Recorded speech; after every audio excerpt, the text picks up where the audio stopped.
Invité du week-end, bienvenue à ce nouveau numéro. J'ai le plaisir de recevoir sur ce plateau aujourd'hui un homme que j'aime bien appeler Monsieur Bambou parce que c'est un jeune qui s'est démarqué par son engagement dans le domaine du bambou. Il s'agit de Franck Iragui. Bonjour Franck. Bonjour Monsieur Alfredo, Bon week-end. merci pareillement. Voilà, ici on ne se dit pas messieurs, ici on s'appelle Alfred, Franck. Voilà, Il n'y a c'est le pas de week-end, souci. hein, tu sais, nous les week-ends on aime bien se tutoyer, on aime bien parler sans embâge. Merci bien Alfredo. Merci beaucoup. D'accord. Comment tu vas? Non, je vais très bien. On est là, content de vous revoir encore une fois. Ah, tu n'as pas besoin de me vous voyez. Merci Aussi une beaucoup. occasion aussi de te vraiment féliciter pour le travail que tu fais. Merci beaucoup. Donc je te suis à travers là où je suis. Ah, c'est très bien. Voilà, donc tu as quitté Kinshasa pour t'installer à Goma, c'est ça? Oui, effectivement, j'avais un mandat ici à Kinshasa. Mhm. Bon, j'ai été appelé à autre chose à Goma où je suis présentement installé. Et profitant de mon séjour à Kinshasa, je me suis dit, je te voir quand même. Ah, super. C'est parmi aussi les aînés. Essayer aussi de discuter avec vous sur des questions, sur des thématiques qui vous sont chères. Super. Alors, je dois te présenter. Comment je dois le faire? S'il a déjà dit, la plupart des gens m'appellent Monsieur Bambou, Mhm, mais moi c'est Monsieur Franck Iragui Bahaya. mhm. Euh, je suis passionné par les bambous, donc je suis bambouphile, Ah, comme on dit le plus souvent. Et j'ai aussi participé à la fondation, à la création d'une organisation dédiée au bambou. C'est l'organisation congolaise du bambou, dont j'ai fait le premier directeur exécutif. voilà. Donc, j'ai en face de moi aujourd'hui un directeur exécutif. Donc, tu fuis ou bien tu l'es encore? Je suis directeur exécutif. Ah, d'accord. Ouais. Il n'y a pas de souci. De toutes les manières, avant de quitter, si on va avoir les petits cadeaux du directeur exécutif, parce qu'il fuit quand même, c'est-à-dire qu'il y a les passifs et les actifs. Alors, monsieur Franck Iragui, je voudrais savoir quand même, bambou, l'idée est partie d'où pour que tu t'intéresses à cette culture-là? Je pense même que j'étais avec vous au Rwanda, à Kigali, c'était en 2016. C'était, je pense, les 12e réunions du PFBC. Ouais. Nous étions ensemble avec vous. Et du coup, il y a une présentation qui a été faite par un représentant du réseau international du bambou et des rotans, où il a eu à parler de vertu et les usages du bambou, et avec sa contribution dans la lutte contre, n'est-ce pas, le réchauffement climatique, mais aussi la préservation environnementale. Et du coup, j'ai regardé autour de moi, surtout avec le contexte de notre pays, qu'on avait vraiment beaucoup de potentialités sur les bambous, une ressource qui n'était pas vraiment valorisée, Ouais. méconnue aussi par la population, par nos communautés et par la communauté nationale. Et du coup, j'ai eu le réflexe de me documenter beaucoup plus, essayer de voir que font d'autres pays avec le bambou. Et j'ai vu vraiment qu'il y avait beaucoup plus d'avancées par rapport à notre pays. Et du coup, on a trouvé une façon de pouvoir faire en sorte que cette ressource, qui a vraiment plusieurs vertus, qui a plusieurs usages, soit aussi connue, soit aussi valorisée dans notre pays. Ok. Et le canal qu'on a trouvé, le canal qui était idéal, c'était de créer une organisation dédiée spécifiquement au bambou, Ok. qui devrait essayer quand même de faire comprendre aux uns aux autres, voilà, le bambou c'est une ressource qui est méconnue au niveau national, mais bien reconnue au niveau international et qui joue vraiment un rôle majeur dans la protection environnementale. Et du coup, on a cru, on a été convaincu de mettre en place l'organisation congolaise du bambou. Dans un pays comme la RDC qui a pratiquement plus de 150 millions d'hectares de forêts, pensez-vous que les bambous et rotins sont vraiment importants? On ne peut pas se contenter de ces 150 millions disons, de forêts que nous avons dans notre pays, d'autant plus que nous sommes parmi les 10 pays qui perdent aussi beaucoup plus de couverture forestière chaque année. Donc à la fois, nous avons ces forêts, et il faut se poser la question si nous en faisons d'une exploitation durable. La réponse, c'est à nous de voir comment on peut réfléchir et donner des réponses. Sinon, je ne pense pas si on pourrait bien s'engager dans le processus REDD+, la réduction des émissions liées à la déforestation et la dégradation des forêts. Alors, avec les bambous, c'est l'une des innovations, c'est l'une des réponses, c'est l'une des, disons, des alternatives qu'on peut proposer pour essayer peut-être de voir comment contribuer justement à cet objectif mondial qui est la REDD+. Je pense que les bambous a une place, vraiment des choix. parce que nous parlons beaucoup plus de la séquestration du carbone. Mais il faut les reconnaître que les bambous séquestrent 2 fois plus le dioxyde de carbone que les forêts primaires. Ah bon? Oui, effectivement, il y a toute une documentation peut-être que on aura le temps de partager avec, les uns et les autres pour qu'ils comprennent. Okay. Et c'est ça notre rôle un peu méthodologique, essayer de donner des informations vraiment beaucoup plus approfondies, beaucoup plus documentées sur les bambous. Okay. Donc je pense que cette explication est une réponse à votre question que vous aviez posée. Alors, M. Franck Iraghi, les bambous, ça reste quand même quelque chose qui ne nous intéresse pas, nous les Congolais, nous les Quinois particulièrement. Je voudrais savoir, quelles sont les vertus de cette plante? Peut-être les bambous, d'une manière exhaustive, je ne pourrais pas citer. Mais déjà, il faut reconnaître que les bambous ont 10 000 usages. 10 000 usages. 10 000 usages. Wow. Donc, c'est beaucoup plus que ce que nous appelons l'or noir, donc le pétrole. Donc, avec les 10 000 usages, je sais que les pétroles en a 4 000. Mais voilà, d'une manière un peu plus détaillée, je vous dirais que les bambous seraient peut-être dans tous les domaines. Ah bon? Je commence d'abord avec la lutte anti-érosive. Aujourd'hui, nous faisons face à ces problèmes très sérieux au niveau des grandes villes. Moi-même, j'ai eu à parcourir la ville de Kinshasa pour y avoir vécu pendant plus de 5 ans. Je suis parti dans la partie sud-centre du pays, notamment au Kasaï, à Kananga, à Chikapa, même ici à Kikwit. Quand vous allez même déjà au niveau des Bukavu, donc dans les sites Kivu, donc partout, nous avons un problème très sérieux d'érosion. Et on ne sait pas valoriser vraiment une ressource moins coûteuse qui peut nous aider, n'est-ce pas, à pouvoir lutter efficacement contre ces problèmes d'érosion. Parce que le bambou a un système racinaire, n'est-ce pas, beaucoup plus efficace, qui vous permet même de percer le sol même jusqu'à 8 mètres. Mais les gens ne savent pas. Les gens ne savent pas. Ça, c'est déjà quelque chose qui peut déjà nous aider dans la lutte anti-érosive. Au lieu de faire vraiment des projets beaucoup plus coûteux avec le bambou, une ressource moins connue, comme je te l'avais déjà dit, ça peut nous aider à faire ça. Okay. Il y a aussi les objets d'art, par exemple. Nous en avons vu dans d'autres pays, par exemple en Chine. Le bambou, rien que dans l'artisanat, en 2018, a utilisé environ 20 millions de personnes pour la construction, n'est-ce pas, des objets d'art en bambou. Et aujourd'hui, nous avons des meubles en bambou. Nous avons des tables en bambou, nous avons n'est-ce pas, des chaises en bambou, des tables de bureaux en bambou. Dans d'autres pays, c'est déjà valorisé. Et cela vraiment a déjà un impact beaucoup plus positif sur les forêts. Parce qu'au lieu de faire une exploitation non durable sur sur les forêts, et si on s'est tourné déjà vers les bambousseraies, une ressource qui est renouvelable. Parce que les bambous, c'est un peu comme les cheveux. Plus vous coupez, plus ça pousse. Et une bambousserie bien entretenue peut être exploitée pendant 120 ans. C'est quoi la bambousserie? La bambousserie, donc, au lieu de parler, tu vois les arbres, on parle déjà d'une forêt. Ouais. Alors, la forêt de bambou, on appelle ça bambousserie. Ok. Alors, allez-y comprendre que c'est vraiment plusieurs vertus. Encore un exemple épatant. Essayez d'aller dans les supermarchés ici. Saviez-vous que les 80% des cure-dents que vous achetez, c'est en bambou? Ouais. Mais les gens ne savent pas. Nous avons par exemple ici chez nous, comme les gens aiment beaucoup trop la brochette, ce qu'on appelle déjà ici les camundés, les sticks là, ce sont des choses qui sont faites en bambou. Les petites tiges là. Les petites tiges là, ce sont des choses qui sont faites en bambou. Mais les gens ne savent pas de toutes ces vertus là. Au niveau de la construction par exemple, même l'aéroport de Madrid en Espagne, le plafond là c'est en bambou. Ok. Donc il y a plusieurs choses qui sont faites en bambou. Il y a même de la pâte à papier en bambou. Ah bon? Donc il y a des vélos en bambou. Que nous voyons des vélos en bambou. Ah bon? J'aurai l'occasion de partager avec vous toutes ces images-là. Wow. Vous pourriez apprécier. Okay. Et on avait capitalisé de notre participation au premier congrès mondial du bambou et des rotans. C'était organisé à Beijing en juin 2018, où nous avions eu le plaisir d'être invités.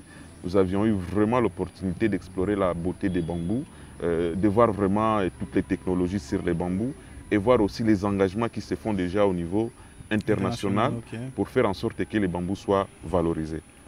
Donc il y a même des tissus en bambou qui existaient déjà. Des tissus en bambou? Des tissus en bambou, oui. Donc, et on fait quoi avec ces tissus-là? Ce sont des technologies malheureusement qui nous manquent. Pour faire par exemple les sièges des véhicules en bambou, ça moi je l'ai vu. Ah bon? Ça moi je l'ai vu. Donc, ce sont des explications. Mais là, tu me donnes envie de rentrer dedans pour essayer un peu d'explorer ces domaines. Mais Dis-moi un peu, à Kinshasa par exemple, ou bien en RDC, les bambous présentent-ils réellement des opportunités? Effectivement, il y avait plusieurs opportunités parce qu'il suffit de lier les bambous aux objectifs de développement durable. Le bambou intervient directement au moins ou participe d'une manière directe à 8 objectifs de développement durable. Ah bon? Je vais parler peut-être d'un objectif lié vraiment qui se penche beaucoup plus à l'énergie. Je pense que c'est l'ODD7. Vous voyez, aujourd'hui, nous avons un problème de déforestation au niveau de notre pays. Bien sûr, il y a une étude qui a dit que le premier moteur de la déforestation, c'était L'agriculture. itinérante sevrus. Ouais. Mais au-delà de ça, il y a le bois énergie. aussi les bois énergie. Exact. Et vous voyez par exemple ici à Kinshasa, au moins 90% des ménages utilisent les bois énergie. Non seulement à Kinshasa, mais dans les grandes villes. Hein, Je donc, prends la partout, dimension au niveau de Kinshasa, Ouais. parce que nous sommes à Kinshasa. hein. Et si nous regardons les grandes villes, que ce soit au niveau de Kisangani Goma, ou soit au niveau de Goma, Bukavu. savez-vous qu'il y a aussi une étude avec SIFOR qui a travaillé sur un projet avec le WWF qui a certifié vraiment que les ménages dans ces 3 grandes villes, au moins soit 90% de ces communautés utilisent les bois énergie. Donc je bois déjà les bois de chauffe et les charbons de bois. Makala, oui. Alors aujourd'hui, on est en train de développer, n'est-ce pas, de nouvelles technologies. Par exemple avec le bambou. Les bambous produits carrément du bon charbon de bambou, des makala de bambou, qui a un pouvoir calorifique beaucoup plus élevé que le charbon de bois. Donc, Attends, là, c'est pas une manière pour toi de vendre ton produit parce que tu veux que les gens puissent s'intéresser à ça. non, non, je vous proposerai le site de l'Organisation mondiale du bambou et des rotans, où il y a énormément des informations, par rapport au bambou. Donc, j'ai dit que le bambou était vraiment une ressource qui était méconnue dans notre pays. Et voilà pourquoi nous voulons faire circuler l'information. Et de là, j'ai circulé l'information. Et là, tu te sens déjà, n'est-ce pas, non, intéressé. Je suis excité, à découvrir davantage ces domaines, cette technologie-là. Voilà la question que vous aviez posée, l'apport de ces bambous. Si aujourd'hui on se dit, exploitons les bambous, tu sais, nous avons l'avantage, ce n'est pas comme d'autres pays. Dans d'autres pays, les bambous, c'est vraiment, on plante les bambous, on fait des plantations de bambous, des bambousseraies. Mais si chez nous, nous avons cette chance-là, c'est une ressource qui pousse de soi à un moment donné. Pousse naturellement. Ouais. Ça pousse naturellement. Moi-même, j'étais à Kisangani, j'ai vu des énormes étendues de bambous. Quand vous prenez la route Kisangani-Yangambi, quand vous allez vers Isangi, je te dis, ce sont des milliers de kilomètres de bambous. Wow. Moi, personnellement, j'ai été au Nord Kivu, dans le territoire des Rutshuru. Nous avons trouvé les bambous qu'on appelle l'espèce Dendrocalamus giganteus. Ah. Ce sont vous déjà avec vos thèmes scientifiques là, à un moment donné. Non, ça c'est très important. C'est pas très important, mais ce sont des espèces. Attends, tu as appelé ça comment? Les Dendrocalamus giganteus. Dendrocalamus giganteus. Pardon, ça je concède. Parce que tu vois, au niveau du bambou, nous avons des bambous, c'est environ 80 familles. 80 familles, mais nous avons de ces bambous là qui ont à la fois un potentiel économique, industriel et commercial. Et parmi ces espèces, nous avons les Dendrocalamus giganteus, qui est de la famille des bambous géants. Des bambous qui peuvent pousser jusqu'à 40 km de haut avec une circonférence de 30 cm. 40 mètres ou 40 km? 40 mètres de hauteur. 40 mètres de hauteur. Alors donc, ces bambous-là, sont de ces bambous-là, au niveau international qui est commercialisé et qui peut aussi nous aider aussi à faire beaucoup de choses ici. Et nous avons cette espèce ici chez nous. Moi je te dis que j'ai vu cette espèce. Alors, avec rien que ça, si on peut se dire que non, on peut créer déjà les makala avec les bambous, c'est déjà une façon pour nous de pouvoir aussi atténuer la pression qui est exercée sur nos forêts. Est-ce que vous avez déjà fait une expérience sur les makala produites à base de bambou? Nous avons dans le cadre d'un projet TCP, c'est un projet de coopération technique avec la FAO. D'ailleurs, c'est moi qui étais le chef de ce projet. Nous avions eu à rassembler les informations par rapport à ce que je viens de développer ici. On s'est dit, c'est un cas spécifique qu'on peut trouver dans un pays, mais pas forcément dans notre pays. Alors du coup, qu'est-ce qu'on a fait? Nous avions contracté une institution de recherche sur place ici, ISPT, avec qui nous avions fait cette étude calorifique. C'était vraiment de pouvoir faire une étude comparative du pouvoir calorifique du charbon de bois par rapport au charbon de bambou. Oui. Et les faits que je viens de vous dire ici ont été approuvés, ont été vraiment certifiés par l'étude que l'ISPT a fait, que le bambou, effectivement, le charbon de bambou, avait un pouvoir calorifique beaucoup plus élevé que le charbon de bois. Donc vous avez quand produit les charbons en question avec Effectivement, le bambou. nous avions fait des essais, Oui. parce que même les modèles de carbonisation avec lesquels on fait les charbons de bois n'est pas les mêmes avec les charbons de bambou.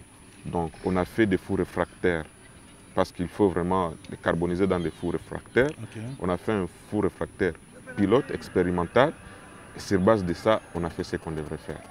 Et du coup, on a trouvé que vraiment c'était du très bon makala. Okay. Ouais. Donc, au-delà de ça, il y a l'artisanat dont je t'ai parlé.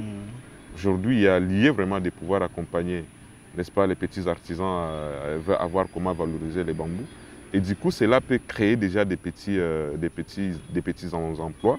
Et c'est là directement, tu comprends que ça aura un impact beaucoup plus positif sur le pouvoir d'achat, n'est-ce pas, de ces petits producteurs locaux, de ces petits artisanats, disons les artisans locaux. Donc, mais à part le fait qu'on peut produire du maca à la base du bambou, à part aussi le fait qu'on peut l'utiliser dans la lutte anti-érosive, quoi d'autre on peut faire avec les bambous, outre ces aspects que tu as cités? Mais j'ai parlé par exemple je peux parler aussi de la biodiversité. Okay. Ce n'est pas pour rien que dans le parc national de Kahuzi-Biega, il y a beaucoup de bambous. Pourquoi? Parce que les espèces, notamment ce que nous avons comme les espèces là que nous trouvons dans le parc, les gorilles des montagnes, se nourrissent des pousses de bambou. Okay. Se nourrissent des pousses de bambou. Et même avec les pandas se nourrissent aussi des pousses de bambou. Et dans d'autres pays, les pousses de bambou sont commercialisées comme aliment. Donc ici, il y a un restaurant de la place ici, vers le boulevard, où on vous propose des recettes à base des pousses de bambou. Donc, du coup, si vous voulez que nous parlions sur la sécurité alimentaire et nutritionnelle, okay, donc allez-y comprendre que les bambous, et on peut aussi vraiment, compter sur les bambous pour notre sécurité alimentaire. Il n'y a pas que ça. Mais à comprendre un peu tout ce que tu évoques, je trouve qu'il y a beaucoup d'opportunités avec cette plante, mais dans l'entretemps, j'ai l'impression que c'est une plante qui est négligée parce que tu l'as dit toi-même. Qu'est-ce qui justifie cela? Là, tu as parfaitement raison, M. Alfred. Cela se justifie peut-être par deux faits. Premier fait, j'ai dit que peut-être que c'était le manque d'information. Le manque d'information, donc les gens ne savent pas les bambous c'est quoi. On se penche beaucoup plus sur d'autres espèces, sur d'autres thématiques, n'est-ce pas? Mais les gens n'ont pas vraiment des informations vitales sur les bambous. Et donc, à nous, comme je l'avais dit, c'est à nous de voir comment, et d'ailleurs c'est votre rôle, de pouvoir faire en sorte que les informations circulent, les données circulent. On a toute la documentation qu'on peut mettre à la disposition, n'est-ce pas, des uns des autres pour qu'ils comprennent.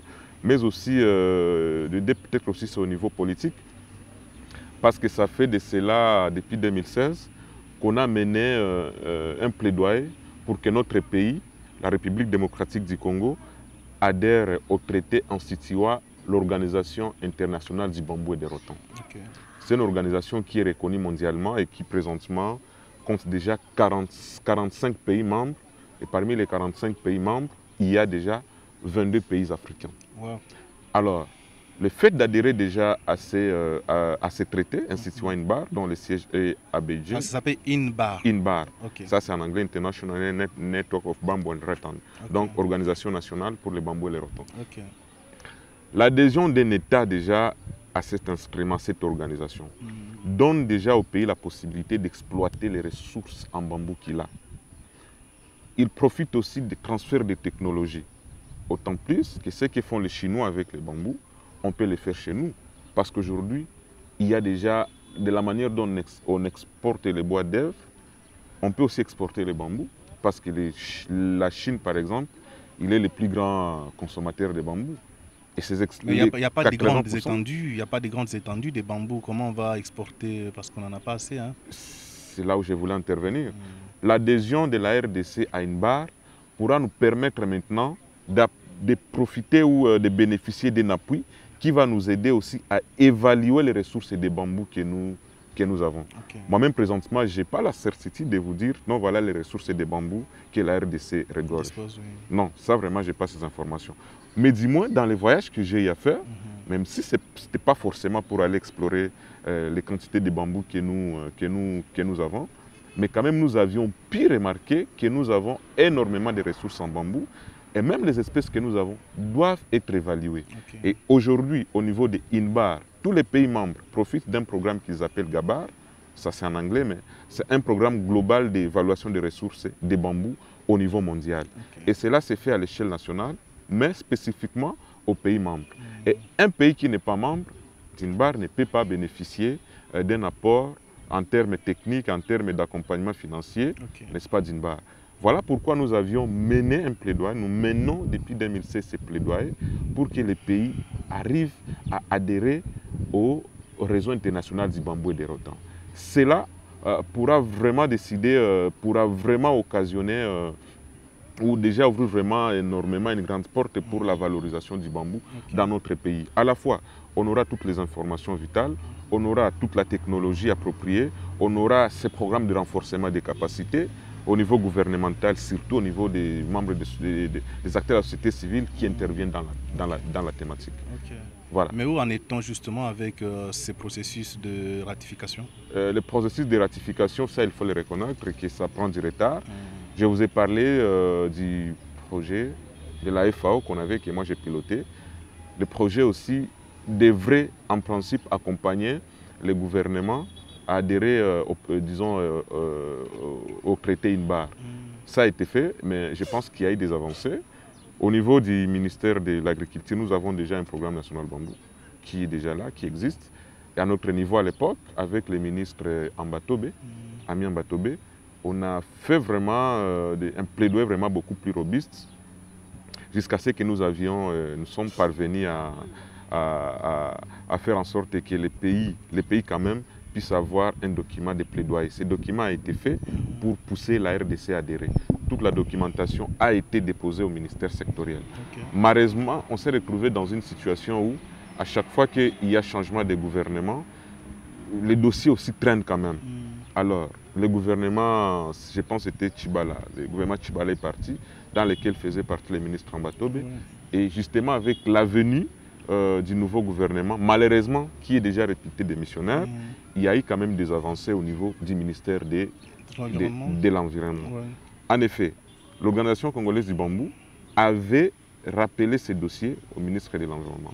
Le ministre de l'Environnement avait instruit à ses services de s'approcher beaucoup plus de l'Organisation congolaise du bambou pour voir avec quels moyens on pourrait vraiment faire en sorte que ces processus soient accélérés.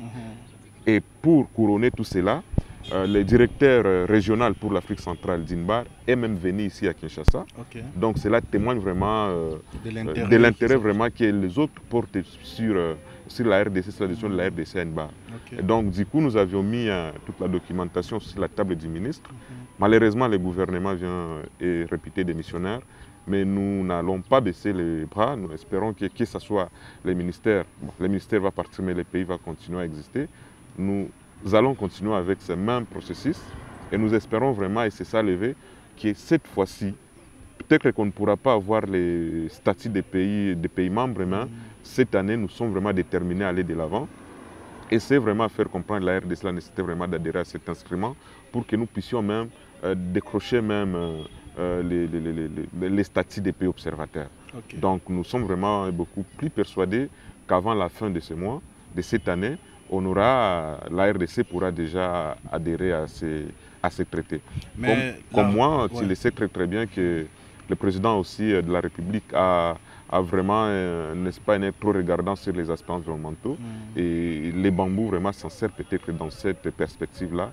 Et nous pensons qu'il y aura vraiment une ouverture en termes de volonté politique qui pourra nous permettre d'aller de l'avant. Mais vous pensez qu'en adhérant à ces traités ou bien en ratifiant ces traités sur les bambous, la RDC va tirer profit justement de ces ressources, comme tu l'as dit. Mais ma question est celle de savoir que prévoient ces traités en réalité. On va commencer à faire des cotisations parce que je sais que dans la plupart d'organisations internationales, lorsque vous adhérez, il y a une part d'argent qu'il faut Ouais, décaisser. ouais. Est-ce qu'avec ces traités sur les bambous, il y a aussi des cotisations des pays ou bien c'est gratuit? Non, il y a des cotisations des pays. Ça, c'est une très bonne question, M. Alfred. Il y a, c'est un peu comme toutes les organisations.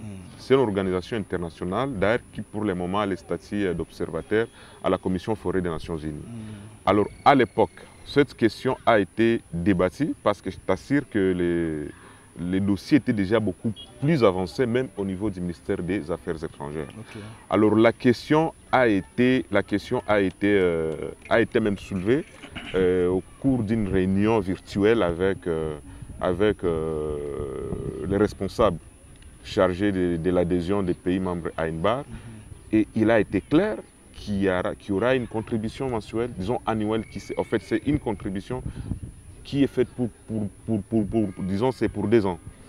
Et là, nous avons un partenaire, peut-être que je ne vais pas citer, mais c'est la FAO, qui s'était dit prêt à accompagner les pays à pouvoir payer ces contributions. Ok. Et puis ce ne sont pas des grandes contributions, il faut qu'on les dise aussi sur la place publique. Après avoir évalué les capacités de la RDC en matière de bambou, rien n'a jamais été fait. C'était pour 5 000 $. Je ne pense pas que les pays comme la RDC peuvent manquer annuellement une contribution chaque 2 ans pour payer cette contribution. Nous avons des partenaires techniques, il y a la FAO qui s'est dit prêt. Et je parlais même du passage du coordonnateur sous-régional d'INBAR au niveau de l'Afrique centrale. Il était ici, il a été reçu à la FAO et la FAO a confirmé les mêmes engagements de pouvoir aider à payer les frais de contribution de la RDC s'il parvenait à adhérer au réseau international du bambou et des rotons. Super. Mais dis-moi un peu, les pays africains qui ont adhéré à ces protocoles, quels sont les bénéfices qu'ils tirent, ces pays-là, surtout les pays africains? Je prends par exemple, tu sais, je vais citer nos pays voisins. Je cite l'Ouganda, je cite aussi le Rwanda. Okay. Ces pays-là ont bénéficié d'un programme sinon, disons d'un financement chinois, juste voir comment ils peuvent déjà valoriser ces ressources de bambou. Mais ce sont beaucoup plus centrés sur l'aspect protection et biodiversité. Okay. Et biodiversité. C'est un financement qui les a aidés, par exemple au niveau du Rwanda. Tu vois, c'est un pays montagneux, c'est un pays vraiment qui fait aussi face vraiment à plusieurs cas d'érosion. Ouais. Ils ont accompagné ces pays de se doter d'une politique anti-érosive, par exemple. Ils ont une politique anti-érosive basée sur les bambous et qui sont en train de mettre en œuvre, et cela vraiment donne des résultats beaucoup plus probants. Okay. Nous parlons aussi dans le cas de la biodiversité, ils ont injecté beaucoup d'argent dans la biodiversité aujourd'hui et cela a attiré le tourisme parce que déjà avec les bambous, je vous ai dit de la biodiversité, ils ont penché cela, ils ont fait par exemple du tourisme. Quand vous allez par exemple à Kagera, vous verrez qu'il y a quand même des très bons logis, des très bonnes maisons qui ont été construites en bambou. Okay. Et cela vraiment attire les touristes à aller visiter, tout ça. Donc à la fois on essaie de faire la valorisation du bambou, mais aussi à préserver à la fois l'environnement et la biodiversité. Nous parlons du Ghana aujourd'hui qui a aussi bénéficié d'un programme, n'est-ce pas, d'appui à l'entrepreneuriat.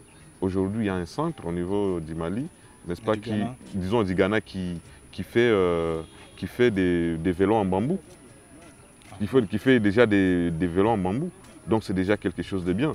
Et d'autres études qui mènent déjà à leur pays pour essayer à la fois de pouvoir même quantifier les CO2, les quantités de carbone qu'ils séquestrent et pour voir comment cela peut être commercialisé. Aujourd'hui, nous avons les marchés carbone qui existent. Aujourd'hui, nous voulons aussi la RDC, je sais qu'il a aussi un programme dans ce sens-là. Donc, voilà qu'il y a vraiment plusieurs profits à tirer là-dessus. Il y a ces programmes de renforcement des capacités dont je vous ai parlé.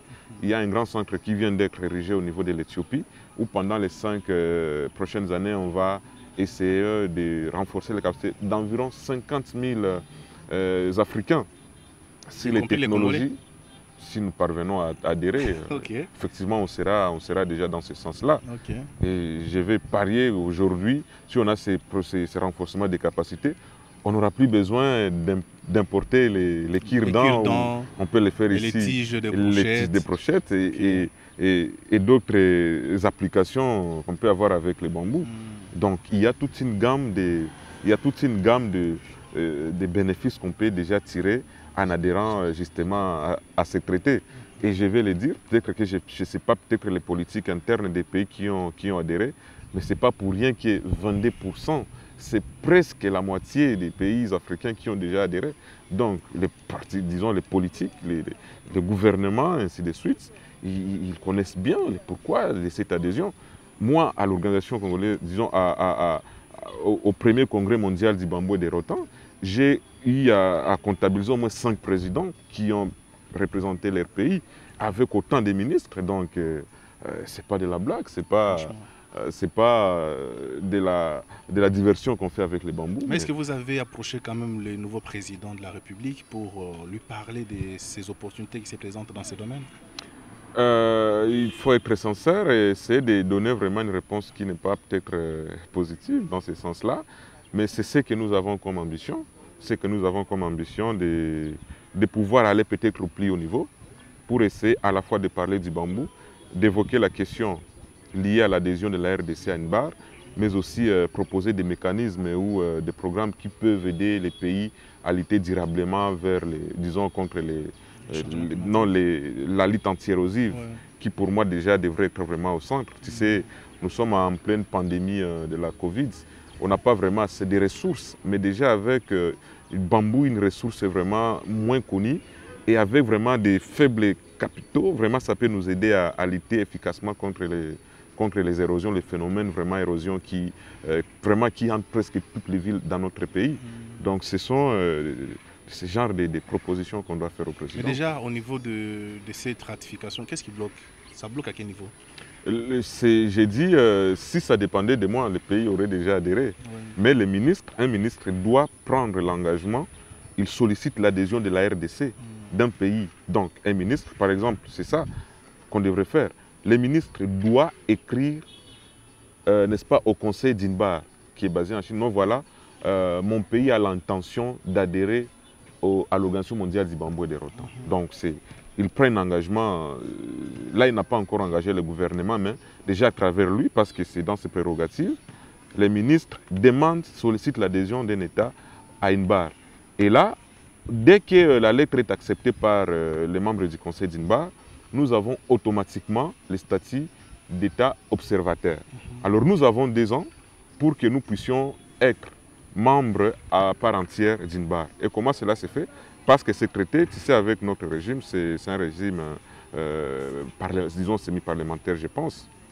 Alors, à partir de là, à partir du moment où le traité sera ratifié déjà par nos 2 chambres de parlement et puis promulgué par le chef de l'État, ces instruments de ratification devraient être immédiatement envoyés au traité, disons, au conseil d'Inbar pour que nous puissions être officiellement reconnus comme étant membres. Et de là, le drapeau de la RDC pourra être hissé au siège d'Inbar comme étant pays membre. Donc, la procédure, ce qui nous importe pour le moment, ce n'est même pas pour aller au niveau du Parlement pour la ratification.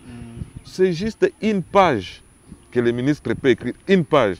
Monsieur le président du conseil, au niveau du ministère, donc c'est au niveau ministériel, où il n'y a pas encore vraiment peut-être cette volonté. Mais une page peut faire en sorte que, une page peut-être même 2 lignes, 3 lignes. Est-ce que vous l'avez approché pour savoir pourquoi ça bloque? Nous l'avons approché, nous avions, moi je vous dis, on a eu à déposer presque tous les instruments, notamment les traités, notamment les lettres des modèles d'adhésion, tout ça. Donc là je parle de l'engagement politique, de cette volonté politique. Avec les nouveaux ou bien l'ancien? C'était avec l'ancien et avec les nouveaux. Vous l'avez on a pu rebondir sur les dossiers, on a pu envoyer toute la documentation, mais il faut être clair qu'il n'y a pas longtemps, depuis que je suis arrivé ici, je me suis rapproché du cabinet du ministre de l'Agriculture, disons de l'Environnement, et je pense qu'il y aura une réunion virtuelle avec le coordonnateur sous-régional d'Inbar au niveau de l'Afrique centrale pour essayer de voir clair là-dessus. Mais pour le moment, on peut faire des réunions semi, on en a fait. On en a fait des réunions, même, on est même parti au-delà de ça, on a même doté les pays d'une politique nationale bambou, avant même que nous puissions adhérer à Inbar. Donc, si nous voulons décanter le problème d'une manière beaucoup plus brève, le ministre doit prendre l'engagement d'écrire une lettre d'intention de l'adhésion de la RDC à NBAR. La RDC a l'intention d'adhérer au traité NBAR. Veuillez agréer, c'est fini, c'est envoyé là. Et du coup, on a un paragraphe. Et du coup, on a le statut d'un pays observateur, en attendant la ratification. Super. Alors, parlons de l'organisation congolaise du bambou. Comment c'est organisé? L'organisation congolaise du bambou, c'est une organisation qui a été créée en 2015. Non, c'était en 2016, pardon. Et il a des objectifs beaucoup plus précis. Et comme je t'avais dit, moi, je suis le premier directeur exécutif. Alors, il a ses organes, il a ses ambitions, il fait aussi partie membre de plusieurs groupes au niveau national qu'au niveau international. Je prends par exemple l'Organisation mondiale du bambou, dont l'Organisation congolaise du bambou est membre. Je parle aussi au niveau national du groupe de travail Clémared. Donc l'idée pour nous est de pouvoir vraiment voir comment on va faire en sorte que nous puissions travailler en réseau. C'est ça l'approche que nous sommes en train de pouvoir évoquer, peut-être de trouver vraiment des animateurs qui pourront vraiment s'approprier la chose. Mais c'est une organisation sans but lucratif qui est là, vraiment, qui fonctionne comme toute organisation. Tout le monde peut adhérer. Qui a des idées sur les bambous. Il vient, on peut développer des projets ensemble, on peut travailler en consortium avec tous ceux qui veulent travailler avec nous, donc il n'y a pas de souci. Mais est-ce que vous travaillez déjà avec les artisans? Quand je vois par exemple les maroquiniers qui sont à la 7e rue, qui utilisent les rotins, et certains utilisent aussi les bambous, est-ce que vous les avez déjà approchés? Est-ce que vous travaillez avec eux? Lors de la célébration de la journée mondiale du bambou, c'était en 2018. On a essayé vraiment d'identifier ces gens-là les artisans, qui peuvent vraiment s'investir beaucoup plus dans les bambous. Effectivement, il y a de ceux-là qui travaillent beaucoup plus sur les rotins, mais aussi l'idée était de voir si on peut aussi introduire une nouvelle dynamique, essayer de voir si on peut travailler déjà sur les bambous. Et certainement, il y a eu cette intention, il y a eu cet intérêt de part et d'autre. Voilà même pourquoi, lors de la journée mondiale du bambou, on a trouvé quelqu'un qui nous a fait des montres à bambou, qui nous a fait des stylos en bambou, qui nous a fait vraiment plusieurs de bracelets en bambou. Et on s'est dit vraiment que ces gens-là doivent être encadrés. Il est à Kinshasa ici, il est à Kinshasa. Et même là où je travaille au niveau des Goma, j'ai eu personnellement encadré, ce n'était pas même dans le cadre de l'organisation congolaise du bambou, mais en tant qu'expert en bambou, en tant qu'amoureux du bambou, je l'ai encadré à faire des chaises en bambou. Il les fait au niveau des Goma, il fait des abat-jours en bambou, il fait des tasses en bambou. Des tasses, oui, des tasses en bambou, vraiment. Il a fait. Donc cela montre qu'il y a ça, et puis tu comprends à un certain moment que l'organisation congolaise bambou est aussi un peu limitée en termes de moyens. Si je comprends bien, les bambous peuvent facilement remplacer le plastique. Facilement, c'est là où je voulais intervenir, les PVC. PVC, moi, je sais qu'il y a eu, par exemple, au niveau des irrigations des champs où on a utilisé en Chine, n'est-ce pas, ces bambous dont je vous ai parlé, les Dendrocalamus giganteus. Là, ça, par exemple, ça peut facilement, disons, remplacer les PVC. Nous avons, par exemple, aujourd'hui, dans la construction, les bambous qui est utilisé déjà comme armature. Donc, au lieu de mettre les fer à béton, il y a des gens déjà qui utilisent déjà les bambous comme étant faisant partie de l'armature dans la construction. Donc, avec toutes ces applications-là, l'organisation congolaise du bambou est là, mais peut-être qui est beaucoup plus limitée en termes, n'est-ce pas, d'appui financier pour essayer peut-être d'accompagner ces gens-là, ces artisans qui travaillent beaucoup sur les bambous, parce que pour nous, l'idée était vraiment d'aller dans la valorisation de l'entrepreneuriat vert. Donc, essayer peut-être de détourner les gens, n'est-ce pas, essayer de les ramener vers des métiers qui sont écologiques. Porteurs aussi d'emplois, porteurs de ressources, porteurs de revenus. Et pourquoi pas détourner les charbonniers qui travaillent beaucoup plus sur la carbonisation du charbon de bois et les orienter vers la carbonisation du charbon de bambou, par exemple. Donc c'est ça, d'une manière un peu claire avec l'OCB, dont le but principal vraiment est la protection environnementale dans le cadre d'un développement durable. Et quand il y a développement durable, il y a le niveau économique, il y a le niveau écologique et le niveau social. Mais dis-moi, est-ce que, là on est en train de chuter déjà, Ouais. est-ce que les bambous peuvent être utilisés dans l'agroforesterie? Dans l'agroforesterie, une question, c'est là où je voulais aussi intervenir bien avant. L'avantage que nous aurions si les pays arrivaient aujourd'hui à adhérer à l'instrument, au traité INBAR, il y a aussi un volet très important que j'ai oublié peut-être de mentionner, c'est les études. Okay. Nous avons besoin de ces études-là. Nous n'avons pas vraiment intention pour le moment de dire avec exactitude que nous pouvons utiliser par exemple les bambous dans l'agroforesterie. Moi, ce que je sache, les bambous a cet avantage-là de pousser même sur les sols les plus pauvres. Comme les plateaux de Bateke. Comme les plateaux de Bateke. Okay. Donc, nous avons déjà cet avantage. Mais maintenant, à partir de cette réflexion, pouvons-nous dire qu'on peut utiliser les bambous dans l'agroforesterie, par exemple? Donc, si on prend à un certain niveau, il n'y a pas vraiment assez de connaissances. Il n'y a pas assez d'études documentées par rapport à ça. Je sais qu'il y a des études qui se sont penchées sur plusieurs essences, mais pas sur les bambous. Okay.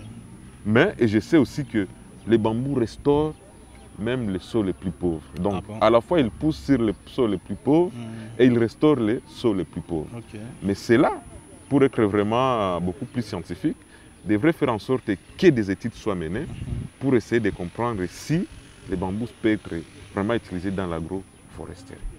Très bien, monsieur Franck Iragui. L'avant-dernière question, c'est bien celle de savoir quelle est la durée de vie des bambous si on les coupe. En fait, les bambous, pour que les bambous arrivent d'abord à maturité, parce qu'il faut partir de là. Ouais. Quand vous faites une bambousserie, parce qu'il y a 3 façons de pouvoir faire germer les bambous. Parce que les bambous donnent des graines, parce que je ne sais pas si tu es au courant. Non, je ne sais pas. Et d'ailleurs, je pense que les semences des bambous sont les semences les plus chères au monde. Parce qu'il y a de ces espèces-là, dont je vous ai parlé, des Dendrocalamis giganteus. 1 kilo se vend à $850. Les Dendrocalamis giganteus. Et ça, c'était en 2018. Je ne sais pas si le prix a grimpé. On peut aussi les faire déjà par division des mottes, comme ce que nous avons parlé. Si vous passez aujourd'hui à l'ISC, disons à l'ISP Gombe, il y a des bambous qui ont été plantés lors de la journée mondiale du bambou en 2018. C'était par division par motte ou soit par végétation, disons, disons, voie végétative. Alors, on les fait. Alors, les bambous, normalement, pour qu'ils soient matures, qu'ils arrivent à maturité, il faut au moins 3 ans. À 3 ans, 3 ans, on peut commencer à l'exploiter. À 3 ans, vous pouvez déjà commencer à exploiter les bambous. Donc là, c'est à considérer que vous avez déjà un bambou qui est mature. Alors, la durée des bambous, par exemple, en termes d'utilisation, j'ai dit tantôt, on utilise ça déjà dans la construction, je vous ai parlé de l'aéroport de Madrid. Oui. Hein, je vous ai déjà parlé de l'aéroport de Madrid dont le bambou, disons, est fait en bambou. Mais comment ça se fait? Il faut un traitement aussi. Et ce traitement-là, nous pouvons, si on traitait ça d'une manière beaucoup plus appropriée, par exemple avec du borax, ce sont des technologies que nous devons connaître, et peut-être que toi aussi tu dois connaître. Si nous essayons de traiter les bambous avec les borax, là les bambous, déjà prêts à être utilisés pour par exemple l'usage, construction, ainsi de suite, ça peut vous prendre 50 ans de durée de vie. Ah bon? Oui. Waouh! Mais c'est plus qu'un arbre. Hein? C'est plus qu'un arbre. Mais c'est intéressant. Tu vois, le bambou, il est constitué de fibres. Hein? Le bambou est constitué de fibres. Donc, ce n'est pas vraiment beaucoup plus compact comme le bois. Oui. Tu vois? Alors, donc, ce sont des petits fibres là qui composent le bambou. Et d'ailleurs, là, les fibres même utilisées dans l'industrie textile. Je l'avais déjà dit ici. Et autre chose, peut-être que j'ai oublié, on m'a envoyé des informations venant du Pérou, que maintenant là on a commencé avec la production de la bière de bambou. Ça alors? Ouais. ça serait intéressant. Ça a quel goût? Non, je n'ai jamais. On va chercher la bière. J'ai dit qu'on m'envoie quand même, qu'ils essaient de tous les moyens pour qu'ils m'envoient peut-être une des En tout cas, il faut qu'on bières, cherche cette bière-là. On devrait chercher ça et tourner une émission avec vous. À quoi ça ressemble. Déguster et puis essayer de voir. C'est très bien. Voilà. Alors Franck, la dernière question, je voudrais savoir. Oui. En tant qu'amoureux du bambou, quelle est ta plus grande réalisation? Ma plus grande réalisation en tant qu'amoureux du bambou, pour le moment, c'est d'avoir permis à la RDC de se doter d'un document de politique nationale bambou. J'ai été à la FAO comme expert.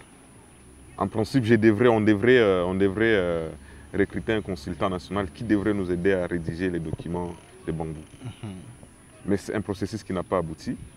Et du coup, je me suis tourné plutôt vers le mouvement de la société civile ici, d'ailleurs environnementale, avec les GTC rénovés.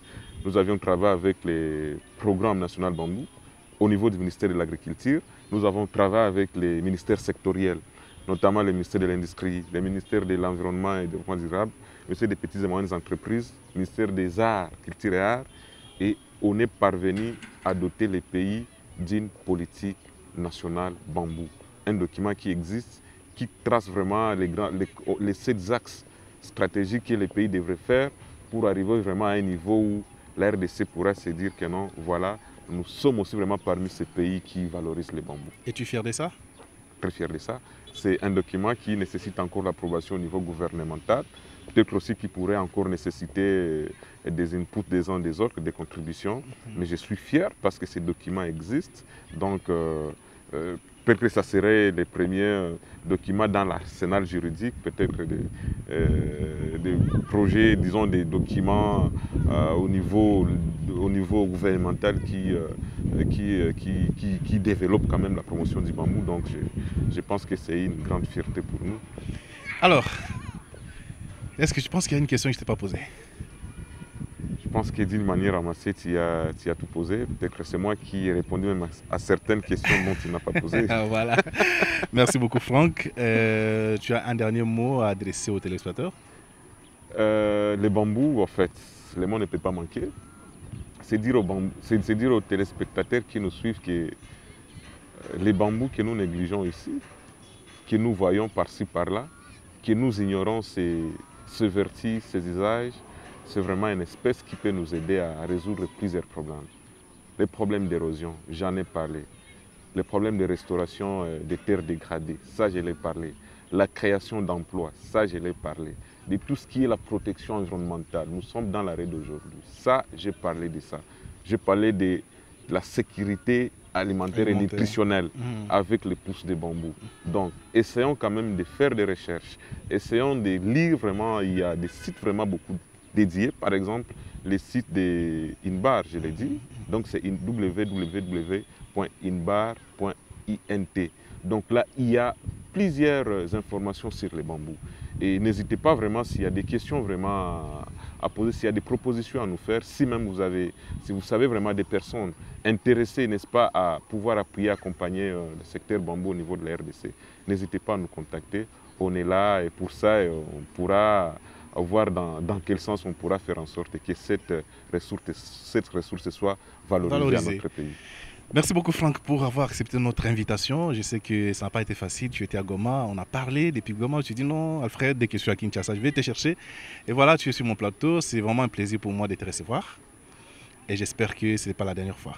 Merci Alfred, c'est aussi un plaisir d'être ici à votre plateau. Et aussi, encore une fois, essayer vraiment de vous féliciter pour le travail que tu fais. Merci. Je sais qu'en dehors de toi, il y a vraiment des personnes avec qui vous travaillez vraiment, on fait des erreurs dans l'ombre, comme on les appelle. Exact. Donc, vraiment, je vais vraiment beaucoup vous féliciter. C'est peut-être aussi, vraiment, je ne sais pas s'il y a des gens qui peuvent vraiment me prêter oreille, vraiment, de pouvoir vraiment encourager notre collègue, notre ami, notre frère, notre camarade, notre ami environnementaliste, vraiment, de pouvoir aller de l'avant. C'est un travail vraiment, je sais, qui demande vraiment beaucoup de sacrifices, des moyens, ainsi de suite. Et pourquoi pas vous essayez peut-être de vous dire qu'un jour que vous venez aussi à Goma essayer de tourner des Bien sûr, émissions, ça pourra avec nous plaisir. faire plaisir. Merci beaucoup, fidèles téléspectateurs. C'est par ici que nous mettons un point final à ces numéros spéciaux dédiés au bambou. Ça a été un plaisir de recevoir Monsieur Bambou, donc Franck Iragui, avec qui on a eu à développer, on a eu à discuter, on a eu à échanger de manière décontractée, parce que vous le savez, invité du week-end, ça se tourne le week-end et ça se diffuse le week-end, et du coup on est décontracté en dehors de tout ce qui est officiel, en dehors de tout ce qui est protocolaire. Merci de nous avoir suivis. Nous vous fixons un rendez-vous le week-end prochain avec un nouvel invité. Portez-vous bien. À la prochaine.